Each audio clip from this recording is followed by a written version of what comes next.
Mini screen television ആരാധകർക്ക് ഒരുപാട് പ്രിയപ്പെട്ട പരമ്പരയാണ് ഏഷ്യാനെറ്റിൽ സംപ്രേഷണം ചെയ്തു വരുന്ന കുടുംബവിളക്ക് എന്ന പരമ്പര.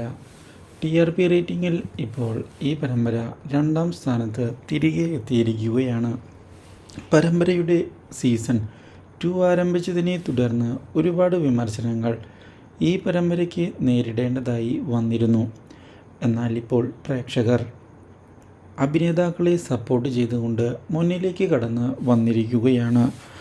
വളരെ മികച്ച ആക്ടിംഗ് ആണ് ഇപ്പോൾ നടക്കുന്നത് എന്നും പരമ്പര കാണാൻ വളരെയധികം ആകാംക്ഷയാണ് ഉള്ളത് എന്നുമുള്ള കാര്യമാണ് പ്രേക്ഷകർ കമൻറ്റ് ബോക്സിലൂടെ വ്യക്തമാക്കുന്നത്.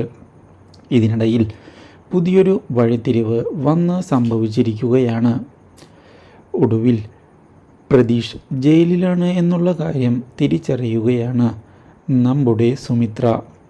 അപ്രതീക്ഷിതമായ ഈ സംഭവം സുമിത്രയെ ഞെട്ടിച്ചതിനെ തുടർന്ന് പ്രതീഷിനെ കാണുന്നതിനായി സുമിത്ര ഉടൻ തന്നെ കുതിച്ചെത്തുകയും ചെയ്യുന്നു. ഇതേ തുടർന്ന് ജയിലിൽ നിന്ന് പ്രതീഷിനെ മോചിപ്പിക്കുന്നതിന് വേണ്ടിയുള്ള നീക്കങ്ങൾ ശക്തമാക്കിയിരിക്കുകയാണ്. പക്ഷേ സച്ചിൻ ഇതേ സമയം തൻ്റെ ചതികളുമായി മുന്നോട്ട് പോവുകയും ശീതളിനെയും സ്വരമോളെയും തടവിലാക്കുകയും ചെയ്യുന്നുവെങ്കിലും സച്ചിൻ്റെ ഈ ചതിയിൽ നിന്ന് അവരെ രക്ഷിക്കുന്നതിനായി എത്തിയിരിക്കുകയാണ് നമ്മുടെ സുമിത്രയുടെ മക്കൾ. ഇതോടെ ഡിവോഴ്സിന് തയ്യാറായിരിക്കുകയാണ് Sheethal. Do like, share and subscribe.